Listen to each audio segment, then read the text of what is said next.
Welcome to the Centre Circle podcast. Myself, Adrian. Two of our members are missing today. They're on annual leave. Or, in the treatment room, whatever you want to call it. This is the Centre Circle podcast, episode 79. And we've got to welcome back a familiar face. How you doing, Isaac? Yo. Welcome back, as May said. Feels good to be back. Yeah, man. What's on the horizon for you? I don't know, man. I've missed the group Yeah. podcast. Yeah. So, looking forward to rejoining. Yeah. I think this is my what would you call it? Not a trial, because I've already been a part of the gang. I don't know, second debut. You returned. So you went off, came back, and now you're here for your return. Yeah. And to share. I don't know. Some might say I got sent to the mountains like Sancho. So this is guys, let's start. It's been the international week. The Prem's been off for 2 weeks now. I know everyone's itching. Yeah, another one. Another international break. Oh. Some painful football, but some enjoyable moments during that international break, so we can't even lie. Really? I think some enjoyable little moments or highlights from other international teams. Yeah. Maybe so. So we can look at that. Yeah. And let's start off with England. Today, winners 5-0 against Ireland. I know. What happened in that 10-minute period? It's Crazy. Like the scales get sent off and then they just fall apart. Fell apart completely. I don't know, man. It looked the first half was a bit dire. It was slow. England just looked. Ireland looked like they were going to catch England out. Yeah. At any point. It didn't actually happen, but with Smodic and Ferguson, who knows? Yeah. Right? Just one moment they need, right? Exactly. And then second half, England were it's like they just turned up and it's like we just said, all right, let's go. Let's sort this out. We enough fooling around. Let's just deal with this. That pass from Harry Kane. Oof. Yeah. You see it? No, I didn't see it, unfortunately. How many goals did you get to see? I saw 3, the first 3, and then obviously you had to hit the road. But that pass, when he likes to drop deep to pick up the ball and then turn around and spray the ball. So he's dropped over to the left and Bellingham's made a run. Yeah. The run that he's been doing for Real Madrid that Kylian Mbappe won't do. Yeah. And Harry Kane has just played this pass, split the defense, and he's through on goal. Now, the only thing I would have asked is why didn't he shoot? He had an opportunity to first time. Yeah. But he's decided to chop back onto his left foot. Nothing wrong with that. Again, I'm not criticising what he's done. It would have been nice to see him maybe strike it first time. Just for the aesthetics of the goal. Yeah. And he's chopped back onto his left foot, and the defender he's scrambling. Yeah. Because obviously Bellingham's gone past him. He's got to catch up. Yeah. He's chopped. He's stuck a leg out. Bellingham's just said, "Oh, thanks, mate." Down I go. Yeah. Like a sack of potatoes, and the ref's got no chance but to give it. So, well earned. No, again, nothing wrong with what he did. It would have just been nice to see him take it first time, smash it into the net. Do you think, kind of relevant though, do you think where Bellingham's playing as the 10, that's his strongest position for England in the formation that they played? Or do you think, and we'll touch on it a bit later on about Tuchel, but do you think that's Bellingham's best position, making those late surges, those runs, driving at the team from that position? Good question. Based on what we've seen, I'd probably say it is his best position. Yeah. It's going to be interesting to see how Tuchel chooses to use him. Yeah. How he employs him and what tactics, what formation. But if I was a gaffer, I think that 10 is his best position. I think him and Harry Kane have developed a nice partnership. Yeah. Now, and you saw that in the goal. Yeah. Kane drops, Bellingham goes. Yeah. Right?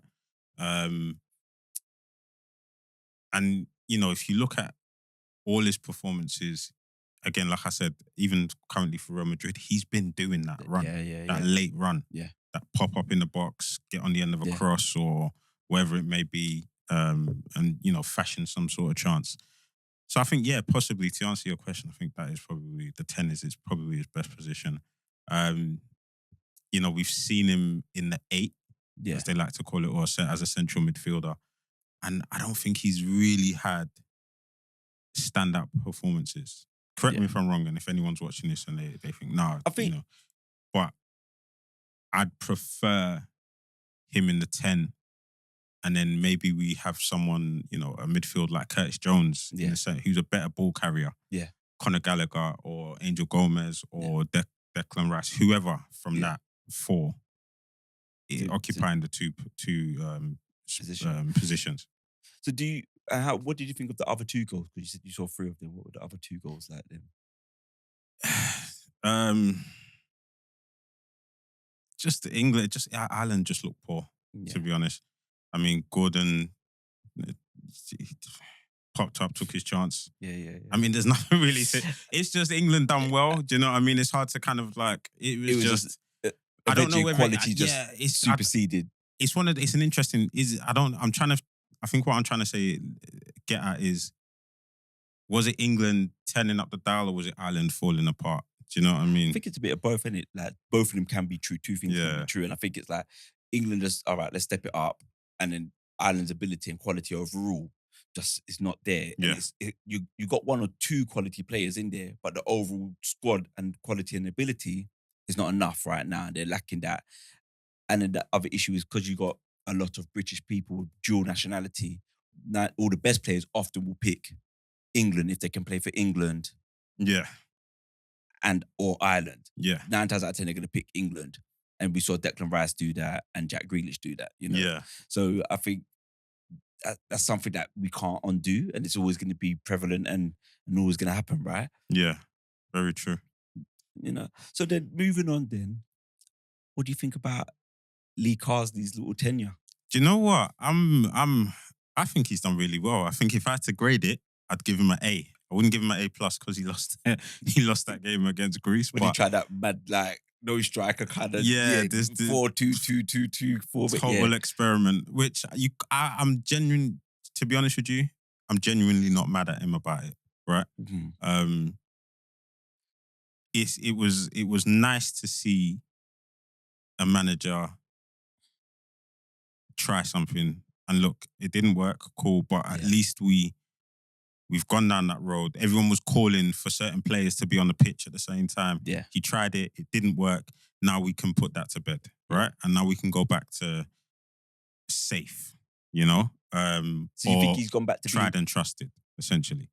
So do you think he's chose balance in the last 2 games over 100%. like experiment? Yeah, 100%. I know everyone was calling for Gareth Southgate to be more attacking or do X, Y, Z and be more creative. And then Lee Carsley said, boom. And then look what happened. Now, I don't know whether it might have just been the tactics were off. Yeah.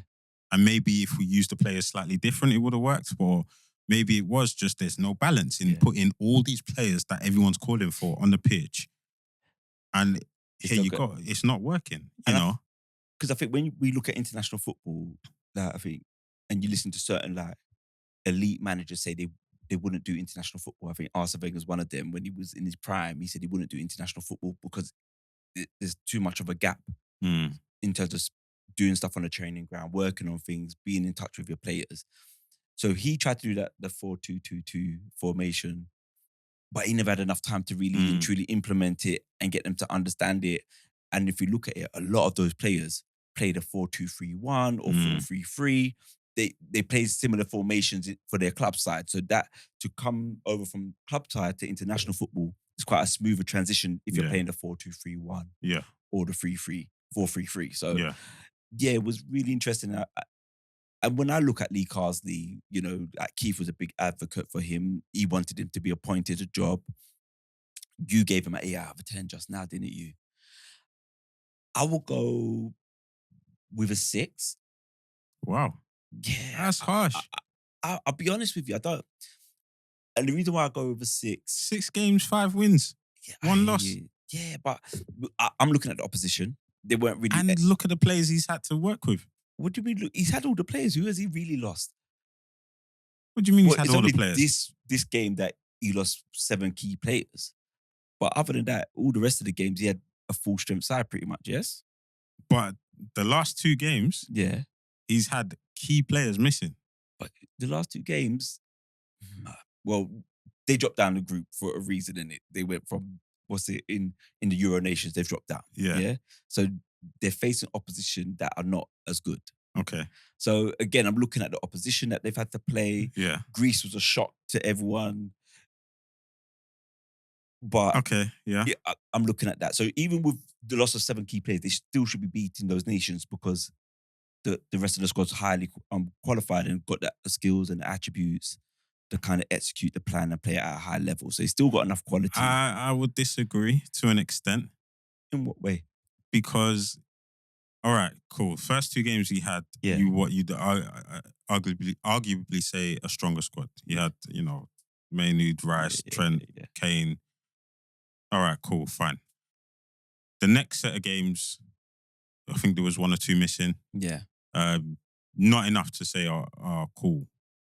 We shouldn't expect any issues, but obviously bar the experimentation, because that was in the game, what was that, game 3? Yeah. I think it was.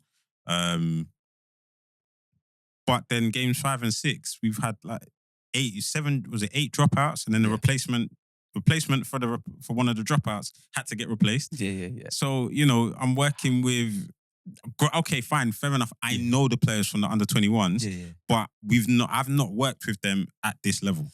Yeah. Right. And then on top of that, all right, let's just account for the players that he does know. Let's just say there's 8 of them. I've then got Harry Kane. I've then got these other players that I need to account for when trying to field teams. And then under the scrutiny of also, all right, I know I'm just interim. Yeah. I know they're looking for a permanent manager. Yeah. Whether I want it or not, the media are also getting onto me. There was the whole national anthem thing. Yeah. Then there's just media scrutiny, the whole noise that comes with the England job. Yeah. I think 6 is harsh. I think he's done really well. And I hear you. I just looking at the opposition, we knew he was in for just that 5 games. But the other thing, even though he kind of reverted back to being safe, and I thought initially it looked refreshing. I don't know what he done with Gomez. Like Gomez was really refreshing when he first came in. Even though the opposition weren't great, it was just nice to see a different style of player that everyone's been crying out to see for a long time in England playing that way. Short 5-yard passes, keeping it ticking around the corner balls. He played really good, and then all of a sudden he's on the bench, and we're not seeing him. I think with the goal, just on that point, I'll let you go. The Gomez thing, he didn't. He stood out, but it wasn't. Oh my God! It wasn't the level of Curtis Jones's last performance when he got his goal, right? Yeah. And then Curtis Jones turns up and has that performance. Yeah, so it's like, but I hear you. Maybe I don't think it's a case of he's used him and then decided. I think just another player stepped up and was undeniable. But he started 1 game, and then after that he was on the bench. After that, which game did he start? I'd have to go was it game 4? No, he started the very first game. No, it was Menu and no. It wasn't. It was Menu and Rice in game 1. And then it was Menu and Rice in game 1. It wasn't that late. It was either the second game then. The second game, let me pull it up because I did have a look at it. So the first game was it was Menu, Grealish and Rice in the 3. Yeah. And then the second game was Gomez. So you're right, he started. Yeah. All right. But it was a good performance. He showed that despite his stature. Yeah. Well, I mean, we already know that. He plays for Lille. He's played Champions League football. But for some reason, the media still thinks, he's too small to hang. Right. Yeah. But he's clearly doing it week in, week out. Good. Yeah. And then, he started for England. He had a good game. And then against Greece, which is game 3, where they had all the experimentation of all the attacking players. Cool. He started on the bench. Yeah. Game 4, he was. I don't think he started. He started? Okay. And that was his best game. Yeah. That was his best game. Yeah. Right? And I think that was the one where everyone was like, oh my God, Angel Yeah. Gomez, he should be, where's he been? Yeah. He should be starting. Why have we not used him before? And in game 5, he obviously didn't get on. Yeah. Did he get on? No, I don't think he did. No, he didn't. And then he's come on as a sub in game 6. It'd be interesting to see if Tuchel uses him or keeps him involved in the squad. What I liked about Carsley's tenure is that he's brought all these players in. Yeah. So was it 8 debutants? Yeah. In a short space, which is great. Giving them all an opportunity to showcase their ability in the first team. That makes it easier for Tuchel in terms of a transition out of the Southgate era, into the Tuchel era. So I think the first game's a World Cup qualifier, right? Yeah. So he's already seen what some of these players that were waiting in the wings under Gareth Southgate can do. So now he's gonna be able to get them in, depending obviously form for club. Yeah. And say, right, well, we've got a small sample size of what you can do. So I'm gonna give you an opportunity. And I can build on that. Exactly. Rather than go, I've not seen what you can do. Left, right, I'm chopping people and it's a shock to everyone. Yeah, exactly. Yeah. Or rather than so the shock factor's gone. Yeah. Right? So now he can come in and go, I want him, and no one's gonna be like, oh my God, you've left out such and such. Well, no, we've seen what he can do under Lee Carsley. So it shouldn't be a surprise if as long as he's performed well for his club, it shouldn't be a surprise if I've included him in my squad. Do you think he could have gave more opportunities to Watkins and Solanke in this period? See, the thing with that is it's always gonna be hard as a striker right now to get an opportunity. Yeah. Because your captain is your striker. Yeah. And your striker is scoring record scorer, goals. He's a record scorer. Yeah. He's flying for club. Unless he's injured as a striker, I think you just have to accept I'm not gonna get a chance right now. But it's interesting because I know like we're moving towards it. Like Harry Kane's getting a bit slower. Like the quality of opposition, he's gonna be far superior to them just based on his IQ and how he knows to play the game. But then we're moving into the World Cup. And this is where Tuchel comes in and kind of may look at that. Do you think that Lee Carsley could have given Solanke and Watkins a bit more of a window to demonstrate what they can do, or you think it was enough? Do you think there's one other player that I wanted to mention that I think he missed out on? I was looking at some data today on it in the group. Mitchell. Because I'll be honest, I'm not a Lewis Hall fan. However, the last 5 games, he's starting to look pretty solid. Not great, still not great, but he's in a bit of a purple patch, and he's starting to win some of his duels, and he's looking defensively looking better defensively. But do you think he's missed out on giving Mitchell a chance? Because we spoke about it with Gareth Southgate not giving Mitchell a chance and bringing over X amount of right backs to play left back. And then we're looking at the data, and Mitchell's performing well. It's just, unfortunately... He's always performed well. He's always performed well. But unfortunately, Palace at the moment, as a unit, as a squad, are not really turning up. Do you understand? What do you think about that? Do you think he missed out and he chose Lewis? Personally, this is my opinion, right? I'm not saying it as fact. I'm not saying it. So I think he should be in the squad, right? But I don't think he's going to get called up anytime soon. Yeah. If he wasn't getting called up because this is not new, the data which shows that he's performing defensively well, and far better than some of his counterparts. Yeah. This is not new. Yeah. He's had seasons where he's been highlighted and they've said, look how well he's defending. They've pulled up his stats against other defenders. Yeah. And he's looked a lot better. Yeah. Because I think with Mitchell, he doesn't have a PR campaign, does he? Like, and the reason why I'm making this reference, sorry to jump in, is when we look at Lewis Hall had a big PR campaign by the media. I'm not saying his agents pushed it out, but remember he left Chelsea, went on loan to Newcastle, and they were talking about him as the next, like, best left winger, left back. Mm-hmm. And then now he's had a bit of a good run for Newcastle, and then he's just been slotted straight in. But even though we've seen a bigger kind of thing of body of work from Mitchell in terms of him playing for Palace over the last 2 seasons. Okay, so look, under Southgate, we knew what Southgate was like. Southgate it was like a boys' club. Yeah. Unless he trusted you, you weren't getting in the squad because there was But many players that should have been Madison in the charts and all of that. When Madison had to literally run himself into the ground to get even Jack Grealish to get into the squad, and even then he still didn't get the time that we thought he should have. Right? Yeah.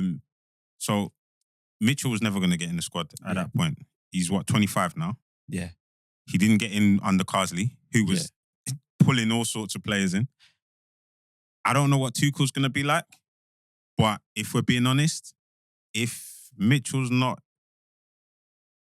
I don't know if he fits the profile of a left back under Tuchel. Yeah. But I'll be real with you, if he's not in his first, I think if he doesn't make the first 3 squads, then I think it's another situation. It's another Southgate situation. So what, he's just going to be overlooked. So are we saying that Mitchell should? Who does he qualify for? Is it Jamaica or one of the other Caribbean outlets? He just says, "Banda, God, JA." I don't get it. He's performed quite well. Don't get me wrong. He's in a Palace team that's leaking goals. Yeah. He's had his moments where he's been defensively poor. Yeah. But we're in an era where stats are important. Yeah. And one moment the stats can be used for you, and in another moment the stats, they don't care about the stats. You just don't fit the profile. That's all right. You're not. Oh no, I've got XYZ, which is insane. We were crying out for a left-footed left back, and you had Tarek Mitchell there. But like you said, they've used Kieran Trippier over there. They used Kyle Walker over there.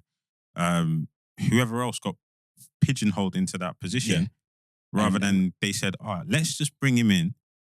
Let's just bring him into a squad. Because remember, you always get the 26-man provisional squad, right? So they get brought in, or is it 30, whatever it is, and then you let people go. So you can see how they train around the players. Mm-hmm. He weren't even making those squads. So, that's going to be interesting. Because like you said, if you don't get selected for the first 4 or 5 games then, I think Tyreek Mitchell, he's just got to go to his other nation, his dual nationality, and that's it. What was interesting, though, for this England camp, we had a number of players pulled out injured, didn't we? Injured. Not that we're complaining as club fans, we want our players. So this is another point we'll get to, but go on, carry on. And then Harry Kane came up and shared some words of wisdom. Like, what's your take on that? Right. So I think this is a whole different conversation that we could go on about for ages, but let's just stick to Harry Kane's comments where he's obviously called out the players that are dropping out, right? As a captain, he stepped up and said, look, country should come before club. And I'll be real with you, I agree with him. The prestige of playing for your country is not something that should be taken lightly. It should be seen as the highest honour in your career to be able to represent your country, regardless of the fixture. Regardless of whether it's a friendly against Andorra or San Marino, or it's a World Cup game against France. They should all be treated the same way, right? In an ideal world. But what we are seeing as a result of this fixture congestion, which was highly talked about at the start of the season, and you had all the players threatening strikes and coming out and saying, what we're seeing now is the effects of all these fixtures. We never used to have this many international breaks in the season. On top of that, you've got teams playing every 3 days. So these players that need to be in their squads are being run down into the ground. So you're finding a lot of them pulling out, right? Because they're putting their club form, their club's form and priorities higher than the country. Well, it's only a game against Ireland and Greece. Just for example, I'm not picking on Arsenal, but just saying Arsenal aren't where they want to be. I think every Arsenal fan will say that, all right? 100%. So you've got Declan Rice who gets picked for the squad, but I've got an issue with my toe. But you're more than likely going to be in the first on the thing, weekend, 100%. In the Arsenal squad on the weekend. He's going to be ready because the pressure is on Arsenal to close that gap. right? Yeah. So I think I get what Harry Kane's saying, and I agree with him. And I'm personally I'm on his side of the fence. But this is just it was always going to happen as a result of all these fixtures. But this has been going on for years. Players pulling out of certain international games Oh or yeah, rounds yeah, of yeah, fixtures. yeah, yeah, yeah. Like, you know, we know Alex Ferguson's made these players do it. Wenger's done it. All of them do it.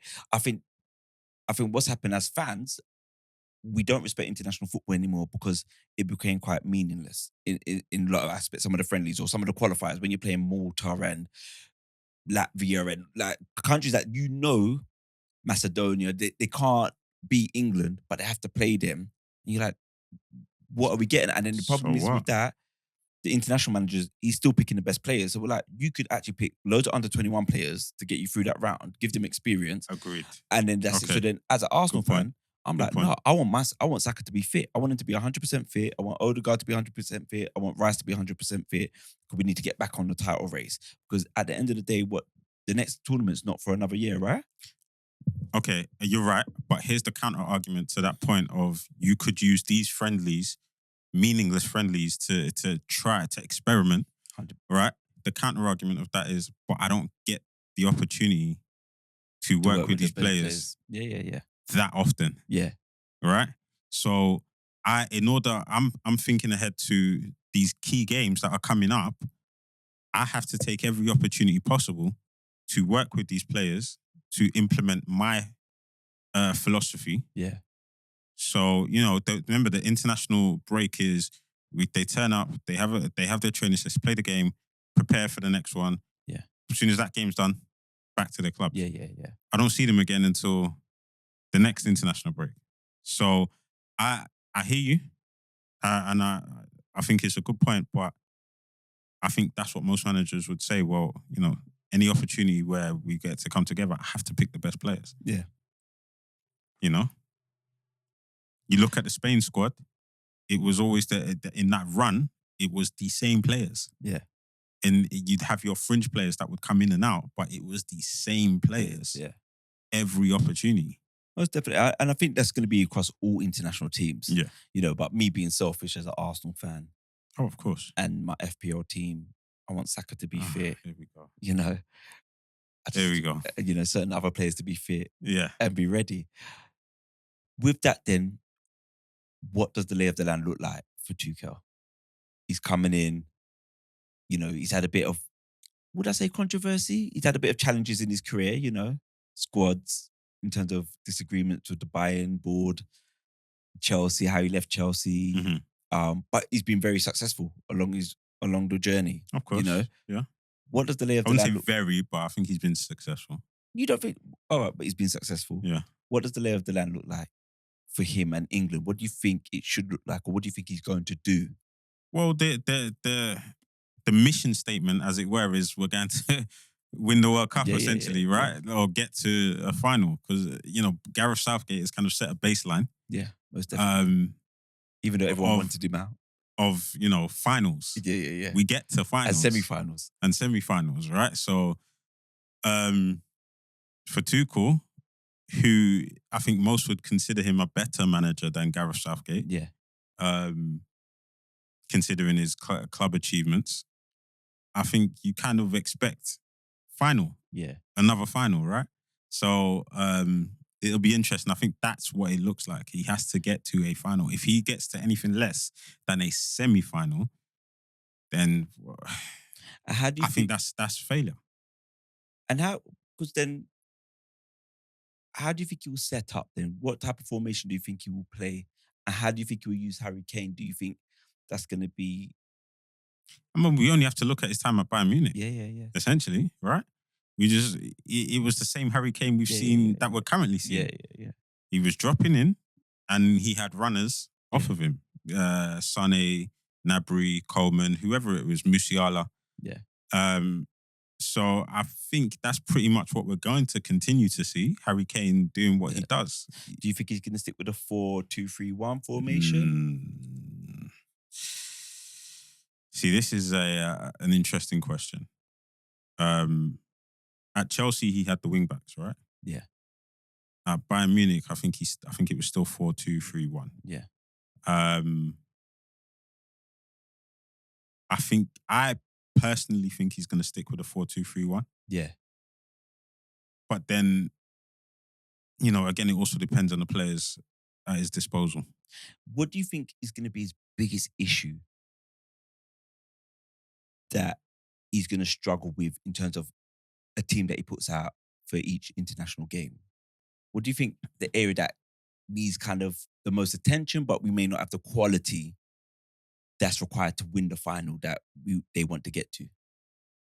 I think right now it's defense. Yeah, I agree. I think right now it's defense. I think personally, up front, in attack and in midfield, we've got an abundance of options, right? Talent, yeah. In defense, as centre back, well, we've got Lewis Hall coming through at left back. So, as long as he can get regular game time at Newcastle, Yeah. I think we'll be fine. We'll be okay. For Mitchell, we want Mitchell. Yeah, we want Mitchell. But all right, just to that point though, he does need more experience. Who, Mitchell does? Yeah. Okay, yeah. Higher level experience. Okay, yeah. He's played at the Prem. He's played in the Prem, but I mean, Lewis Hall can say I've played Champions League ball. Yeah. I've now played international football. Yeah. At men's so he's got international that little football. bit more experience. But Mitchell's got more minutes though, hasn't he? And he's still playing against good opposition. A lot of teams and he's taking will on say, a lot of pressure with it at Palace. So, but a lot of managers will say, it depends on who you're playing for and what competitions you're playing in, right? So, right back, I mean, Reece James, I think we can just disregard him for now. Yeah. I think from reading reports and the rumours that are out there in terms of his physicality, condition. Yeah. I think that's his main concern right now. I don't think he's ever going to get back to it's just the consistency. optimum. And I think that's telling by how Chelsea manages him in the games. Like they'll play him as more of a holding left back. They're playing him left back, remember? Yeah. Over Gusto. Right, Gusto. Yeah. But to kind of balance it out. But I just don't think from what the reports are and what the rumours are, he can't get back to that level of physicality in terms of bombing up and down. And so, and you've seen that in the games, he's not really venturing so far past the halfway line. And he's not playing with the same intensity that he used to. So we could say that one's out the window. You got Trent still. Trent's there. I mean, Walker's still there. Rico Lewis is coming through. I've got reservations about Rico Lewis though. Yeah, but he's young. I mean, he's learning. He's playing at the highest level. No, I think he's a baller. I think he can ball. My reservations around his physicality. I don't think he's physical enough. And I think when he's still young though.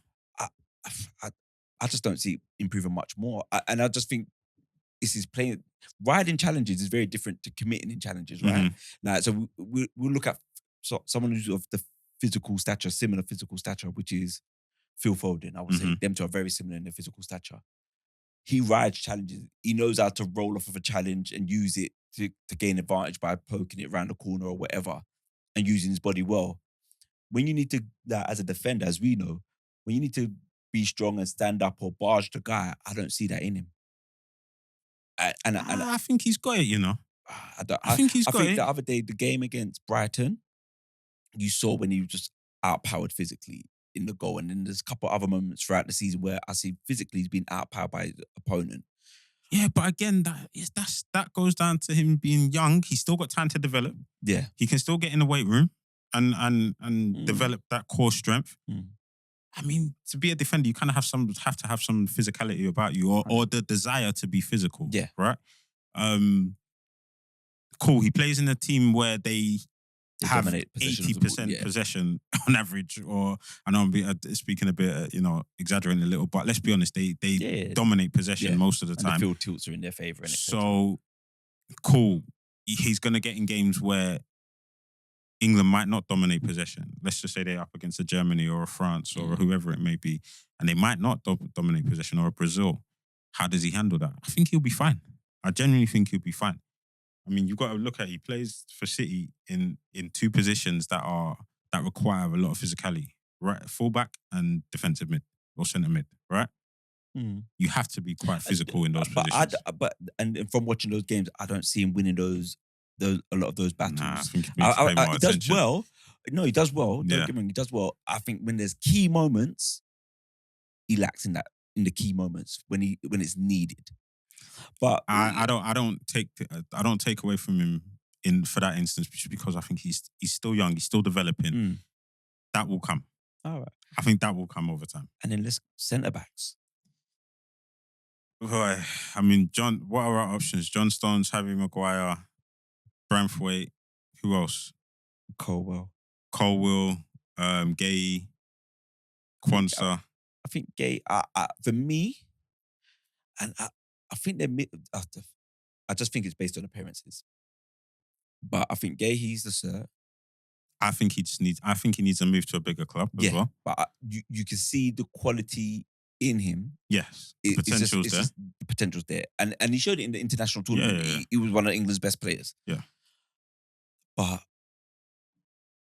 Colwell, what's about it? What's about it? I think he's all right. I don't think he's a starter. I think he's solid for the squad. Stones comes back and takes that position. So Stones and Gahey for me. And then who else is there? We just Maguire. I think Maguire gets a little bit too much disrespect. I think internationally he's very good. Okay, but does Tuchel pick him? I think he will. Once he's fit, you think Tuchel picks him? Yeah. Do you think Amorim picks him? Yeah. I think Amorim picks him. You think Amorim picks him? Yeah. And the reason why I think he picks him... So De Ligt, Maguire, Martinez, who else? I'll be honest. What's the... Lindelof. Is Lindelof still there? Lindelof is a squad guy. And the one that's been injured... Lenny Yoro. So 5 centre-backs that we've just named. Yeah. I think depends on what direction Lenny Yoro goes. But what people underestimate or don't respect Harry Maguire for is how he passes out from the back. He passes a lot, but I mean, he passes a lot. Pardon? Harry Maguire passes a lot, you know. What, when he's not under pressure? He passes a lot. Internationally, he's great. Like, when I was doing my bets for international, he was one of our ones to get 90 plus passes because he makes forward passes, progressive passing. He keeps the ball ticking from centre back. He's quite comfy on the ball. Yes, there's things about him under pressure. Okay. But I think a system allows you to evade that at times, the right system. Okay. And that's what Tuchel's there for. So I think Harry Maguire's in there. Who else is there? I think that's it. And it depends on what way Branthwaite goes, and he's still in his early stages. Yeah. Again, another player who needs a move, maybe to a mid-table club. Maybe I don't think he's ready for a top team yet.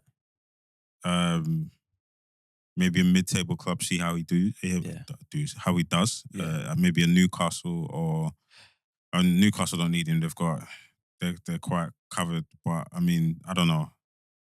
Someone like a Spurs or Spurs in and around that. A West Ham. Well, West Ham are fighting for relegation at the moment. But I mean, a mid-table club. Let's just say a mid-table club where he can slot in. I mean, all right, I'll pick one up. Brentford. Yeah. Yeah. But Everton and Brentford, Everton will say they're 2 signings away from being Brentford. Not that but I hear know it, that's how Everton fans look at it. But no, I hear it. Don't get me wrong, I'm not on that train, but I believe Everton fans will turn around and their board will say, well, but we're only 2-3 signings away from being... Because remember, Brentford's leaking a lot of goals.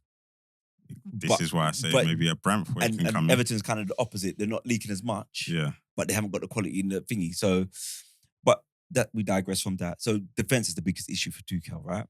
Yeah. And then, boy, that's gonna be. I think it's just a system thing. I think he's got just enough quality to get him through to another semi-finals and a finals. It's winning it is the question. I think he's got enough quality internationally. I agree with you. I think he's got enough quality.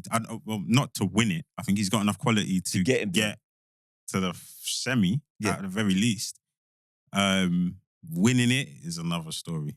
But then again, maybe he's got experience of winning, right? He's won the Champions League. He's won leagues, right?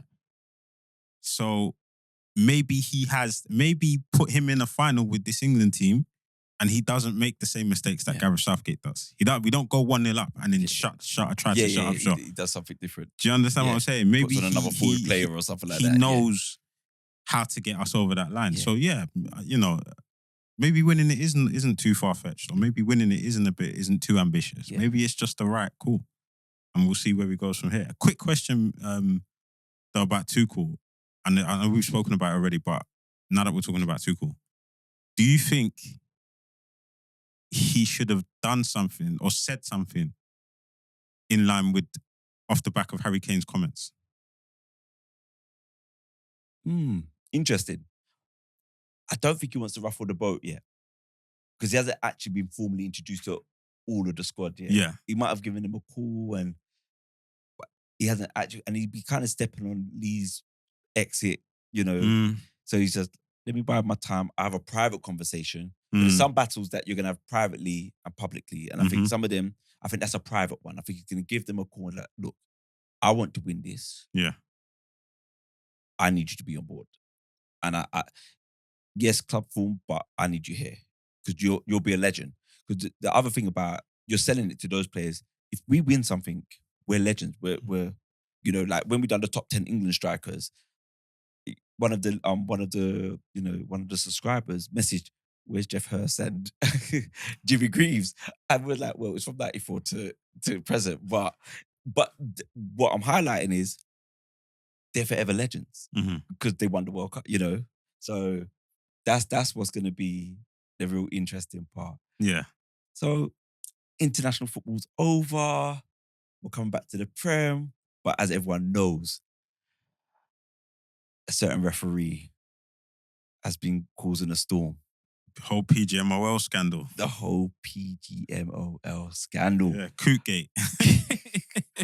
And we've been having discussions in our group about it, going off different opinions. I see you try at me of one of the... Well, do you care to explain to the listeners what your viewpoints were on this? Well, my view... Because to be fair, you're not alone in this. I've seen others echo this sentiment. Yeah.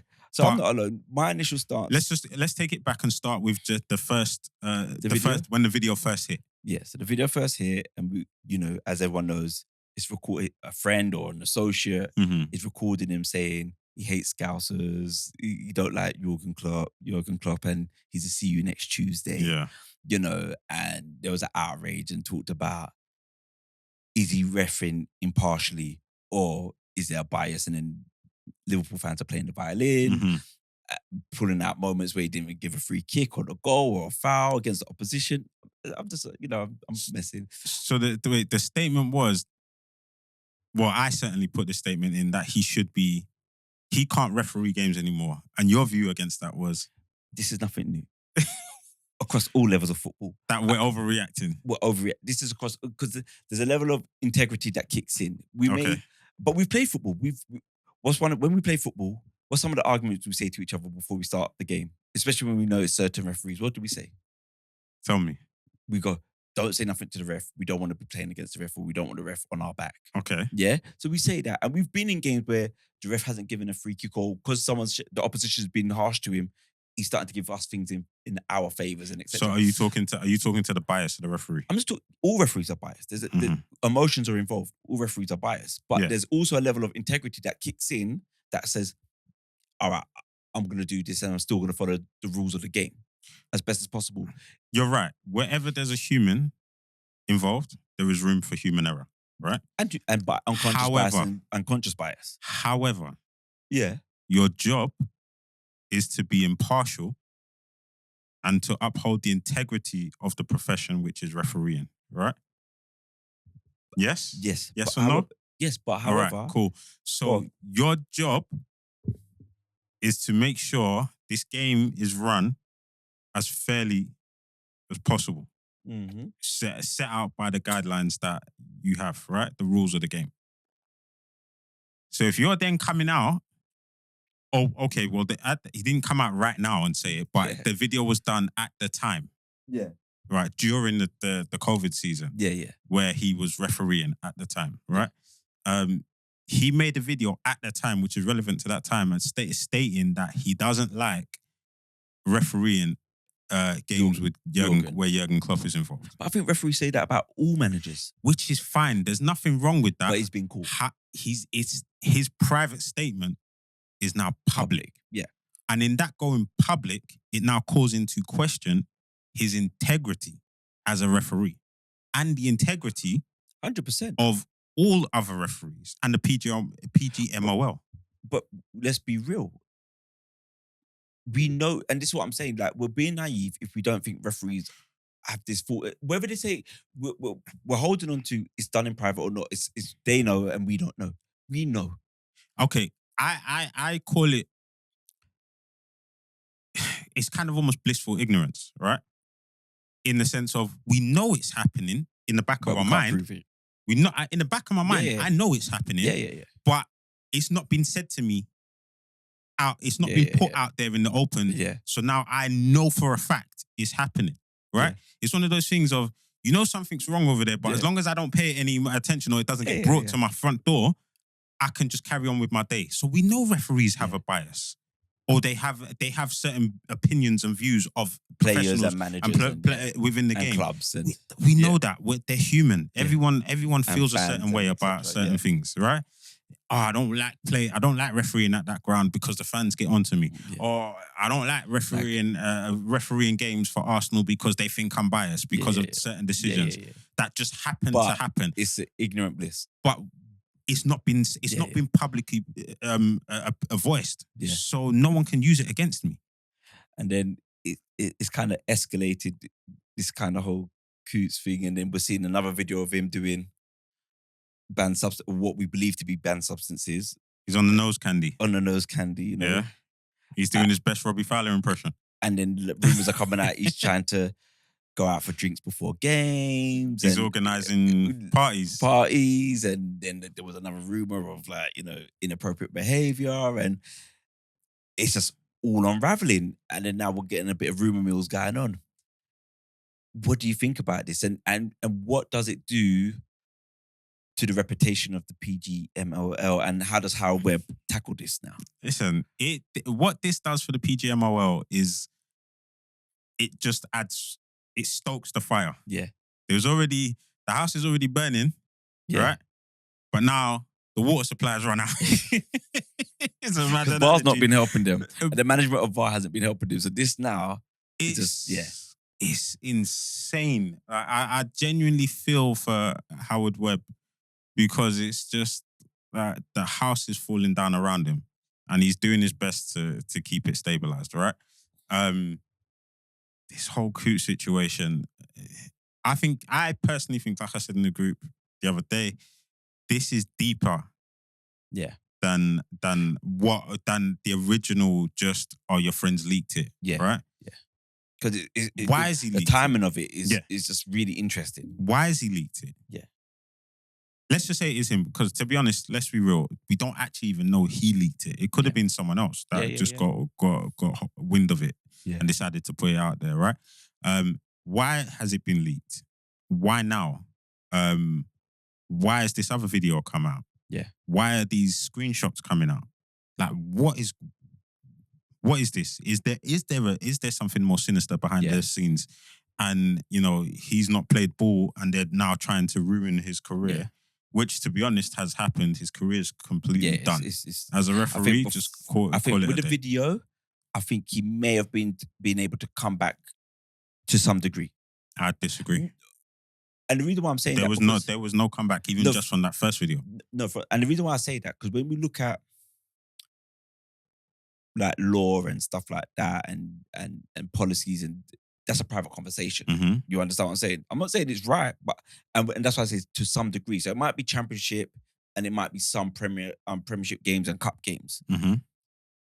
But then all the other stuff now, it's just like, well, if he's doing the nose candy, footballers can't do that. They get banned for peds, you know, for even cannabis. So we've got a referee that's meant to be at the highest level, professionally trained, doesn't work any other jobs. He does this 7 days a week. So when he's not refereeing a game, he's training. And when he's not training, he's analysing videos, how to improve his decisions. Mm-hmm. And then we've got him doing this in his spare time. It is just like, it's wild. So now, because of the videos of him doing drugs, or what we allegedly believe is to be drugs, you can't come back from that. Like, for me, the other stuff, I think How do you come back from the first video? Ignore the second video, the drugs. I think Explain how that video lands, and then we get to a point where he can carry on with his job. Because people's opinions is always a factor. You can't, because we'll be sacking everyone for opinions. Mm-hmm. You understand what I'm saying? Like if a person's opinion came out, they'll be getting sacked all the time. You understand what I'm saying? Which happens. Which does happen to a degree at times. But also there's times where it's like, well, legally we can't do nothing because of how it came to us. So say like I made a crime, I went and made a report on your behalf. So you was a victim of crime. I've got a report on your behalf. The police can't take that. You understand what I'm saying? If you come and disclose to me about something that's happened to you, they can. Depending on what it is, they'll be like, we need to hear it from Isaac. You understand what I'm saying? So with this situation now, yes, he's shared his opinion, but the opinions that he shared are not a crime. They're not illegal. It's just his opinion, and you're allowed to have opinions. So what I'm saying that, and I know you're fine, but when I'm looking at it, I'm saying it's not nice. It's not pretty. Yes, it questions his integrity. Yes, it questions some of the decisions in some games. But when you do an observation of the game and go back through the whole game, it's mostly, yeah, there's some questionable decisions, but actually, yes, his refereeing was at this level, whatever metrics they used to score it. You understand? So say like he has to get 85% or 85 marks. He gets those 85 marks. You understand what I'm saying? Age, I hear you, but let's look. Again, the line of work that he does calls for a certain level of integrity to be upheld, right? There are guidelines you must meet. You meet them publicly facing. You have to meet these guidelines, right? You have to meet this standard. Yeah. You have to uphold this standard. You can have your opinions in private. Yeah. Everyone has an opinion about something they shouldn't. And then it's come out. And they hold it and they keep it to themselves. Most comes out in some way, shape or form. Most will just hold. You'll never know someone holds a certain opinion of someone or something unless they tell you, right? But they will engage with whoever it may be or in whatever it may be, same way. Despite how they really feel about who it is they're engaging with or what it is they're doing. As a referee, again, your personal views cannot come out good or bad. Yeah. Well, let's just clarify that as well, quantify that as well. Good or bad, your personal views cannot come out while you're a professional referee. Yeah. After, cool, do what you're doing. If you want to tell them, once you retire, if you want to come out and say, we've seen it. We saw that there's that video of that referee talking about Ian Wright. Oh yeah, I let them kick a few lumps. That's his personal view afterwards. Yeah. But he couldn't have said that during because then he could be held. That could be held against him. Yeah. Same way Coote, who's still a referee, his personal view has come out, so now it can be held against him. Yeah. And that's why I say he couldn't stay on. He couldn't stay as a referee because no matter where he goes, if he makes a decision that can look as favourable to one team or unfavourable to another team, they're going to bring this video up and say, he can't continue. Well, I can't trust your word because you've made it clear how you feel about certain teams. About certain teams and managers. You've made it clear you hold opinions. And I hear that. But for me, it's possibly savable, but just based on world of work, training, etc., etc. Like I said, could he stay on in the Prem? More than likely not. I hear what you're saying as well. I'm not taking that away. So I don't think he's going to stay on. I think his time's up now. But it just puts a big spotlight, a microscope on the referees and the officials now. And Howard Webb, I don't know what he's going to be able to do. That's a good point. How does Howard Webb or the PGMOL as an organisation ensure this doesn't happen, or what can they do, or what kind of guidelines can they put in place to ensure this doesn't happen again? Or can they even ensure that it doesn't? They can't do nothing because you got to remember, if you're out with family and you share your view with a family member, then you have a disagreement with him or her, and then they decide to share the video or whatever, or they come out and say, "Well, I had a conversation and he said this to me." You can't disprove. That's outside of their remit. Is There's outside of nothing their they can. remit? You can't. Or they've filmed it, Yeah. and then or they film him burning a football top or stamping on a football top or whatever it may be. So it's really hard. There's not much they can do. Do they do more promotions of referees? So from referees from the championship up, and a bigger interchange. So what you do then, do they go bring referees from another country? Or bring referees from another country and trial that? Yeah. I think it does open the door for referees from abroad. Yeah. What does that look like in terms of the financial, salary that they're getting, the package that they're going to offer those Because they're going referees to from have abroad? to offer more money. Offer more money. Yeah. Do you bring referees from the championship up and make it, instead of having your set Premier League referees, you're saying, all right, we're giving more referees a chance to step up, etc. Whatever metrics they're using to, because you're still officiating the same rules. Yeah, it's just the intensity you're basing it on whatever metrics they're using to score it. So do you give more? I like that idea. I do like that idea, and I like that because it removes the feeling or possibility of familiarity. Yeah. In the sense that if there's this bunch of referees are only used for Prem games, they get too comfortable. Yeah, because it's kind of an elitist club. Yeah, they get too comfortable in and around these teams and players. But if we have a wider base of referees,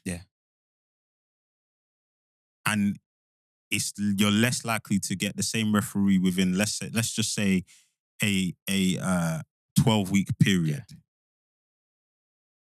I think there's something there. It's one of the two, ain't it? It's you take referees from the championship and having them or a bigger network, a bigger pool of referees, officials to pick from. Yeah. So it's not the same officials kind of circulating the same games. Yeah. Because they were moaning about, it's been the same officials and some of them are tired because they've travelled from one game on Monday night and then the Wednesday night they're doing another game and they're doing Champions League.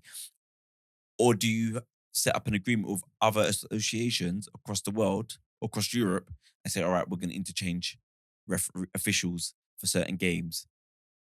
But that gets tricky. So that gets tricky just on the logistics point of view. There you go. And because moving from one country to another, I think the ref would have to come for an extended period and just say like, okay, ref A from Italy comes over to England and he's here for 3 weeks. He referees games within that 3-week period, then he's off again. Yeah. And then we just have like a rotation. But that has impact on their family and if they got businesses. So I think that's why I say it's the logistical nightmare, so to speak. So, well, we know the upcoming games this week, the spotlight's going to be on all the officials this week and what they do.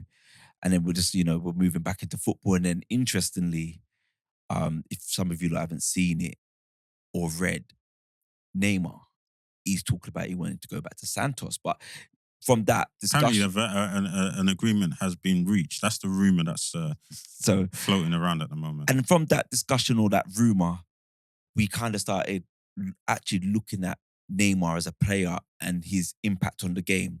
And where does he stand? Where does he stand for you? I mean, Neymar's great. He's an all-time player. Does he go in on the level of Messi and Ronaldo? Probably not. I don't want to compare him to Pele and Maradona because, again, that's before my time. Yeah. So I can't look at those and look at Neymar and go, I'd only base it on stats. Yeah. That's all I have to go off of. I think if you look at Messi and Ronaldo, I think there's a level underneath that, and I think Neymar's in that level. So what? R9? What about Ronaldinho? Yeah. I think he's in that level. Ronaldinho? I think Ronaldinho, Ronaldo... you have Ronaldinho? Is that your order? Would you have Ronaldinho top, Ronaldo, or is it Ronaldo, Ronaldinho, Neymar? For me personally, Ronaldinho's number one. Yeah. That's my personal choice. Ronaldinho's the greatest player I've ever seen. Ever. We share similar feelings because I think we forget about I don't care what I've seen Messi or Ronaldo do. Ronaldinho, R10, is the greatest player I've ever laid eyes on. Just what he done in every game. That period of football between, 04 to, let's say, 07, 08? Yeah, it was magical, insane. right? Insane. Absolutely insane. And I think a lot of that is nostalgia. A lot of it is nostalgia. Just because of, I think that was a pivotal time in my development. And understanding football. And appreciating football, yeah. Yeah. And just watching him, there's nothing you could tell me about Ronaldinho. Yeah. Now, if I remove those rose-tinted glasses, then Messi is the greatest player of all time. Yeah. In my, if I'm being objective, Messi's the greatest. But you know what it is for me? I think why I kind of select Ronaldinho, because Ronaldinho done it with a bit of pizzazz, innit? Like, it was proper showman's. Yeah. Like Messi played the game, but it was like, I'm going to do this just to entertain you. Yeah. I'm going to pass the ball this way just to entertain you. I don't have to. Yeah. But I'm going to pass. I don't have to pass with a back heel. Yeah. But I want to just do it because I can do it. Yeah. Where Messi will do it, but he does it because that's the only option he kind of has. Yeah. At times. I'm not saying, but like, Ronaldinho just said, I'm just going to do that because I can, just for the sake of it. And so, to that point, I think Messi and Ronaldo are just outliers, right? You just look at their numbers, you look at their ability to perform, what they've done, what they've achieved in the game. I think they are just outliers. And their numbers and achievements skew the way we look at football. And Neymar. Right? I think if Neymar came after them. No. I think if Neymar came before them, we don't, Okay. If Neymar comes before Messi and Ronaldo peak, I don't think there's any questions on Neymar's career. There's no asterisks, there's no buts, there's no nothing. Because you look at Ronaldo, R9, he didn't achieve what Messi or Ronaldo done, but everyone reveres Ronaldo. Yeah. He's held in such high regard. Yeah. Ronaldinho, held in high regard. Yeah. Everyone that come before Messi and Ronaldo, they're held on their pedestal. No ifs, buts, or maybes. Yeah. Unless there was an if, but, or maybe on their career at the time. Yeah. But no one questioned, no one bats an eyelid about it. But when I mean after them, what I'm saying, I think everyone that comes after them, they're held to a new standard, 100%. which can be unfair. But what I mean by that, he would get that, like right now, people are giving Vinicius Jr. the world's best player. Mm-hmm. Like right now, that's up for debate in some areas. But because they're coming to the end of their tenure, they're playing. They're at the end of it. They're at the end of it. Yeah, Vinicius is the next thing. It's always going to be a but. Anyone that comes in after, there's always going to be a but around them. But you're appreciated because there's a new baseline. But there's a new base, and you're appreciated. So when I mean after, it's like nothing major. Yeah. But when I mean after, he would have that sole title by himself. Yeah. That's what I mean by after. Yeah. But again, like you said, Ronaldo and Messi will still be held high in regards. I think when we're comparing players now, we have to remove Messi and Ronaldo. Yeah, because their numbers and what they done was... You have to remove them. Yeah. Because it's not just stats. It's the eye test as well. Yeah. You can watch the game and flying see... colours. Yeah. That these are just... Look at Ronaldo's goal in the international, the overhead kick. Like, at what, 40? Yeah. And then if you saw his control in that same game, he don't want... killed the ball, but the way he killed it, it was just like, oh yeah, you still got it. So you have to remove them. Yeah. When you're now when you're talking about players and you know their place in the GOAT conversation, right? So to speak. So if we're removing Messi and Ronaldo, and I'm being objective totally here, and Neymar's a great. He's up there. I think he's up there. And there was a period when I think Messi was injured. I think even maybe Suarez was struggling a little bit, and Messi was carrying. Not Messi, sorry. Neymar was carrying Barca. He was doing a madness, scoring, performance. He was. Neymar's best season is the 2014 season, the World Cup year. Yeah. Right. So 13-14. Yeah. If you look at his numbers for Barcelona, mad, crazy. Yeah. If you look at his performances for Brazil, mad. Crazy. I think it was 14 appearances, 15 goals that year. Yeah. In that calendar year, 2014 for Brazil. Yeah. most would say, had he not got injured, Brazil had a serious chance at the World Cup. Yeah. Home soil. Yeah. We're cruising through. Yeah. Neymar scoring goals in games. Yeah. He gets injured against Colombia. Yeah. Germany slaughter them the next game because it's almost like Brazil put too much pressure on him and there was like no backup plan. Yeah. Okay, if Neymar's not here, can we still function? So I think, and then once he went to PSG, he never reached those heights again. Yeah, I think PSG was a project that just never really worked out. Like domestic league, fine, but his main objective was to go there, The Champions League, and it just never worked out. They reached the final and lost. Yeah, and then he's ended up at Saudi in the Saudi league. Ooh, and he's only played like I think 3 league games for them. Yeah, and now they want to terminate his contract because he's got another injury. Yeah, and it looks like a severe one as well. And you know what's funny? What's interesting? You was talking about an end of an era and tenure and etc. Yeah, and right now for Brazil, I don't think they've got another player who's coming through that plays like him right now. They've got. What do you mean plays like him? Just again like the flair. Are we talking about? Yeah, okay. Like the tricks, like that era of football's over for Brazil right now. 100% right now, and that's what I'm saying. So like, actually, it's a shame because how he's leaving the game or finishing the game, we're not gonna actually, again, really fully appreciate what he's done for Brazil because he's not retiring in the sense of playing a great game and etc. Like he's been injured. Yeah, he doesn't look like he's gonna be the same. Yeah. And then he's ended back up at Santos, but that's kind of more of a nostalgic move rather than.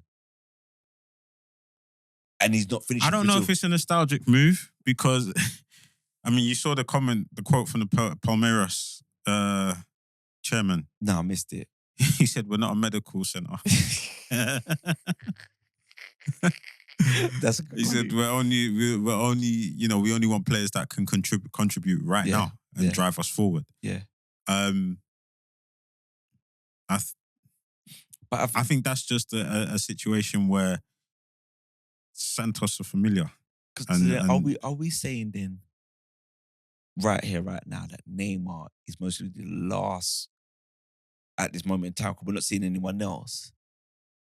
Could he possibly be Brazil's last flair player? I don't think he's Brazil's last flair player. I think most of them attackers Rafinha's not scared to do a little dub. Vinicius can get some dubs off when he's ready. Yeah, but it's not. It's just the fact of the matter is these players are coming over a lot younger. I mean, Dida spoke about this. Pelé spoke about this. Remember, Barcelona tried to sign Neymar.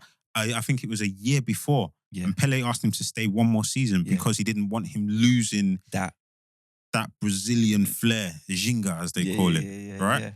Yeah. A lot of Brazilian players are coming over at like 17. Look at Hendrix, 16. And he played, So they're going to come over into a European style of football very early. Before they, like a lot of Brazil players will come over at like, 20 something? Yeah. 21, 22. They've already got that flair in them, that style, that little shake of the hips. They've already got that. Yeah. The jinky majinky, they've already got that. So they're bringing that over. And remember, we didn't have systems then. So it was, you come over, I need you to play out on the left wing, do your thing. Now they're coming over. You got to run it, you got to invert, you got to... Because you've got to take the ball a certain way, and then you've got to pass it a certain way, and then you've got to stand here a certain way. Like, it's all systems now. Yeah. We've lost the Mavericks, the game changers, the playmakers. We've lost those. Yeah. We've lost those. I make you right. I saw a highlight of Marcelo from left back, and I was like, I don't think there's a lot of number 10s that can do what Marcelo does with the ball now. And he was playing left back, you know what I mean? Like, we've completely lost those. So I don't think these players have lost the ability to do that. I just think it's coached out of them earlier because those players, at the moment they show a bit of flair, the European clubs are coming to snap them up. And then you're taught to play the system. And then you're taught to play the system. And add your flair here or there. So it's interesting. Like Neymar, I agree with you. He's a great. He's definitely up there. I think his career. I think his career's been top level. Yeah. The only slight that will be against his name is the fact that Brazil didn't win a major trophy. And a lot of people will say, "Oh, he captained them to the Olympics." No, I would know the Confed Cup. They won the Confed Cup in 2013. Yeah. But I mean, for Brazil, it's the World Cup or the Copa America. Yeah. That's what they're judged on. Yeah. And that's it. That's all Ronaldo won the World Cup. Ronaldo got 2 World Cups. Yes. One with 2 dodgy knees. Yeah. Ronaldinho, part of the 2002 World Cup squad. Kaká, World Cup winner. Yeah. Rivaldo. I think someone I was talking to. Actually, funny enough, it was Ash. The guest Ash that comes on here and was talking about, and he thinks it was Kaká was the kind of the change when Brazil or the Brazilian players kind of moved away and started coming a bit more European. Like Kaká was like he was the kind of the hybrid of that. Kaká's style was never. It was never flicks and tricks. That's right, and that's what he was saying. Like, and then we saw he's that. a ball carrier. This is it. Like, he was never the flicks and tricks guy. He was the give him the ball and he's just going to run past you. Yeah. He's going to make a sick pass. Yeah. Like, I think probably the most amount of flair I ever saw Kaká do, and I say that not the only instance, but it's the only one that comes to mind, is the AC Milan Liverpool Champions League final when he done the pirouette and then he slipped that ball through to Crespo. Yeah, I remember, I never saw him do flip flaps. Yeah. He just ran. Do you know what I mean? Past him. Yeah. Or he's not Ronaldo. He's not Neymar. He's a ball carrier. Yeah. A dribbler. Most right. definitely. So I hear what Ashley's saying, but I think it's kind of. I think we don't need know. Ashley to quantify it, but in the discussion that I had with Ashley, it was just like when he felt the transition of Brazil from flicks and tricks, it was kind of Kaká was like the new generation. And like we look at because Rafinha, you still had Robinho. You still had Robinho. Rabinho's time, but he faded quite quickly, didn't he? But that's, I mean. But we're digressing. And like I said, I think we'll digress. I think we might have to do a little special on Brazil soon. I agree. And look at it and, go down memory lane, trip down memory lane about Brazil. Now, should we get on to upcoming Prem fixtures? Now, we're going to touch on one more thing about, because football's growing, and as we know, it's in the States, and look at Inter Miami. And recently, they were invited to a tournament without qualifying for it. But based on commercial rights. What do you think about that whole journey? Because we're moving into a new era where commercially, football clubs are looking for every opportunity to grow and expand, or competitions are looking to grow and expand. Like we've seen it with the Champions League, like they've changed the format of it. I mean, there's 2 parts to that. Sorry to cut you off. There's 2 parts to that point right there. Is clubs are looking for more, like you said, they're looking for more ways to generate revenue. Yeah. And all these I can't remember who put it this way. I think I might have been listening to TalkSport or Simon Jordan or whoever. And it's like, you've got all these players asking for exorbitant wages. Yeah. Where they think the money's going to come from. Yeah. Right? The clubs need to generate the money in order to pay these players the wages that they're asking for. Yeah. So in order to generate that revenue, they need to go on these friendly tours. They need to participate in these Club World Cups and whatever it may be in order to generate money. But in order to get the sponsors, the TV rights, the TV revenue, they need the best players at the time. So I can understand why Infantino and FIFA have tried to shoehorn Messi and Miami into this upcoming tournament. But, a lot of clubs are going to feel aggrieved because they've not had to earn it the way everyone else and what has happened? If the listeners don't know or the viewers don't know. So Inter Miami won the, I think it's their version of the FA Cup. Yeah. Or the League Cup, whichever it may be. And they won that. And then off the back of that, Infantino said, oh, here you go. You've qualified for the Club World Cup. Yeah. And then everyone's questioned that and gone, hold on. Yeah. They haven't won the MLS. Yeah. So what's going on here? And then I think it was just assumed that based on their form and the their league form, that they would ultimately win the MLS, but they got knocked out the first round. So now that calls into question Infantino's decision to offer them a place in the Club World Cup. I mean, we get it. You need the sponsors and the TV revenue, and that's only going to come from having the biggest names in the game in the tournament. Yeah, you're trying to get this tournament or this new format of it off the ground, but you're kind of tainting it at the same time by bending the rules. Yeah, and like you said, it just kind of takes away again the big word of the week is integrity, right? Right. So we're losing the integrity of the sport and the competitions. But like you said, they've got to generate money to pay the players. And Inter Miami's got a lot of star players that everyone wants to see, even though they're at the end of their career and they're not as good as they used to be. But it's also kind of an advertisement for the MLS and the direction that they're trying to go to or go in. All right. So the Premier League's back. Thank you very much. Let's look at this. So a lot of good games coming up. And we're looking at it. What game stands out for you the most, Isaac? It's a tough round of fixtures. Yeah. It is a tough round of fixtures. I think the one that stands out the most for me at the moment will probably be City versus Spurs. Yeah. Can Pep stop the rot? Yeah. I know it's mad to call it a rot because it's City and Pep, but 4 losses on the bounce it's only happened once for Pep and that was at Bayern. Yeah. I know a lot of people argue one of the losses because it was on penalties, but a loss is a loss. No, yeah. He didn't progress. Right. You look at the fixtures, it's an L.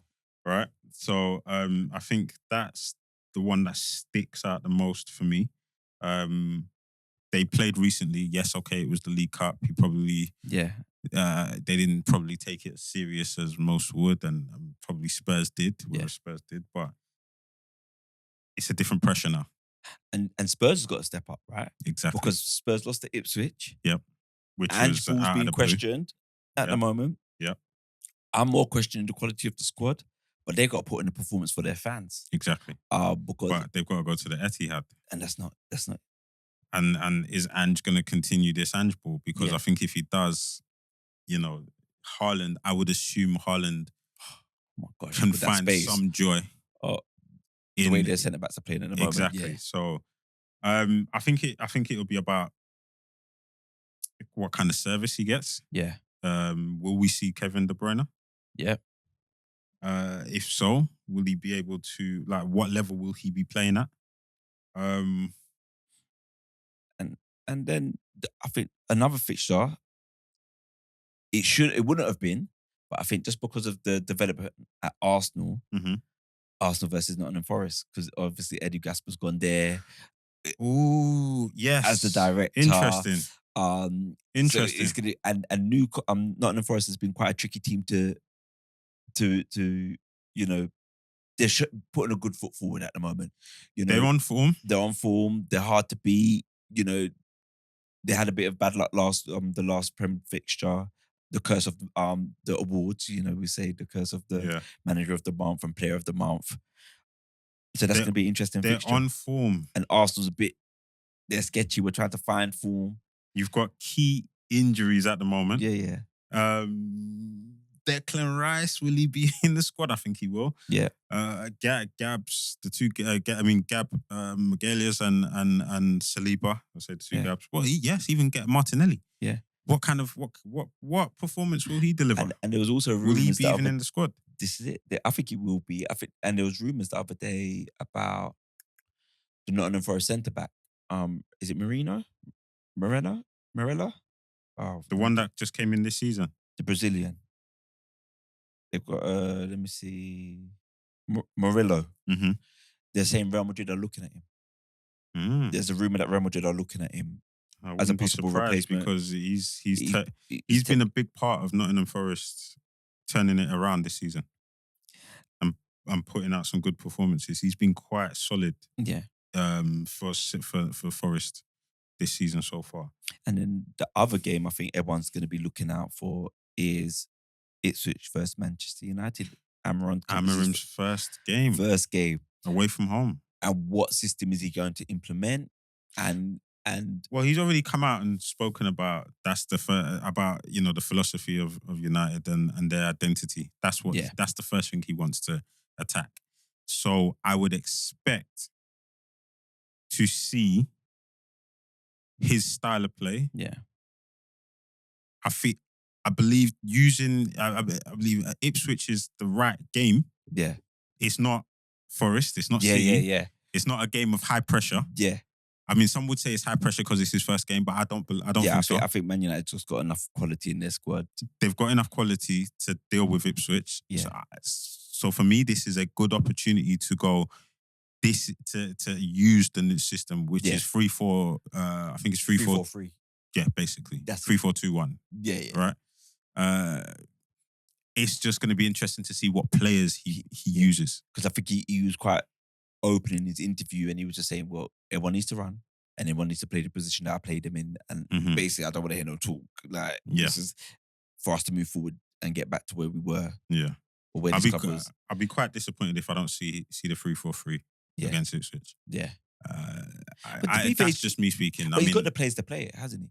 Like, when you actually think about it, he has got the players to play it. So let's say you're Amorim and you're selecting your 3-4-3. 3-4-2-1 or 3-4-3, whichever way you want to. Who are you putting out there? The centre backs, if all fit, it will mostly be, or the ones that are available, Martinez, De Ligt, and mostly Lindelof. Or Johnny Evans. I will go with Lindelof. I think he's just got a bit more legs. Yeah. And etc.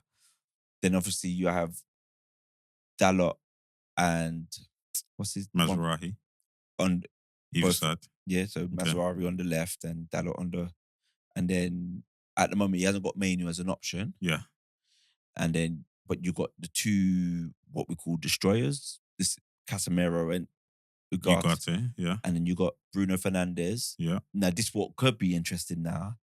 Who occupies the three? Well, you got Bruno, and then that will be interesting because obviously, because Amad's in form.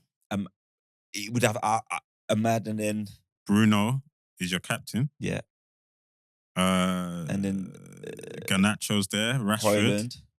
Højlund. So I think Højlund's going to be the point. Okay. I think so it's just the two behind him. So Bruno? I think it'd be Bruno and Amad.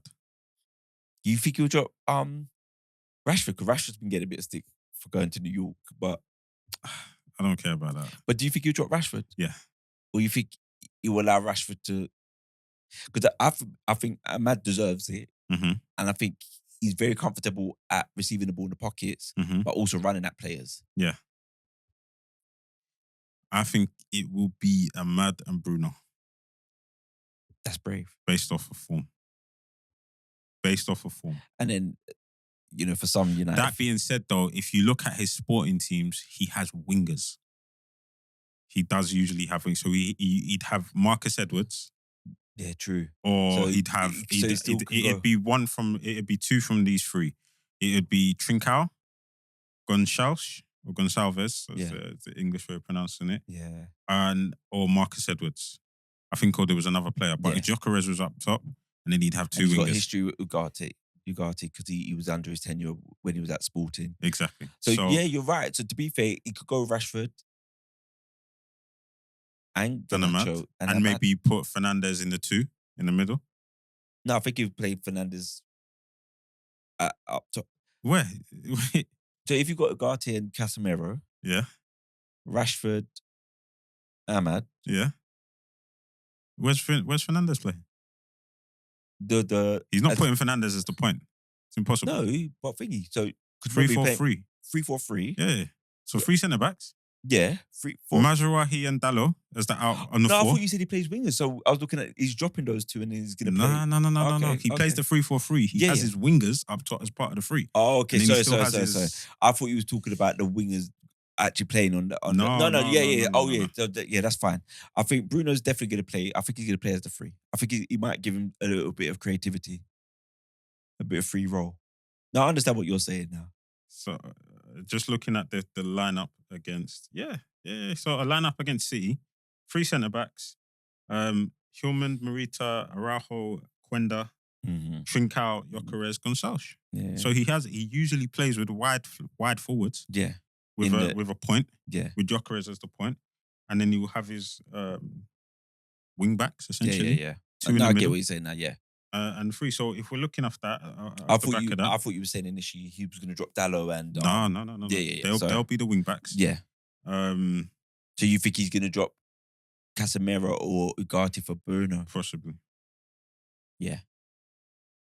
Possibly. Yeah. Or Fernandez may be the point. Maybe the point. He may be the point. He may be a false nine. Yeah. It's going to be interesting. It's going to be interesting. So or maybe Rashford becomes the point. Doesn't want to be. So I think we see those are my selection for the 3 games to look out for this weekend. Arsenal, Nottingham Forest, Man City, Tottenham Hotspurs, and then Ipswich, Manchester United. And I think when you go through the other fixtures, they all kind of pick themselves. So I think that's the end of today's pod. Thank you. Please remember to hit like and subscribe and share with your friends. The Centre Circle podcast. We'll be back next week to discuss more football. Hopefully, Isaac, you'll be back next week. If not, we'll be seeing Isaac a lot more frequently soon. But the regulars will be back, guys. So thank you and have a good night. Thank you.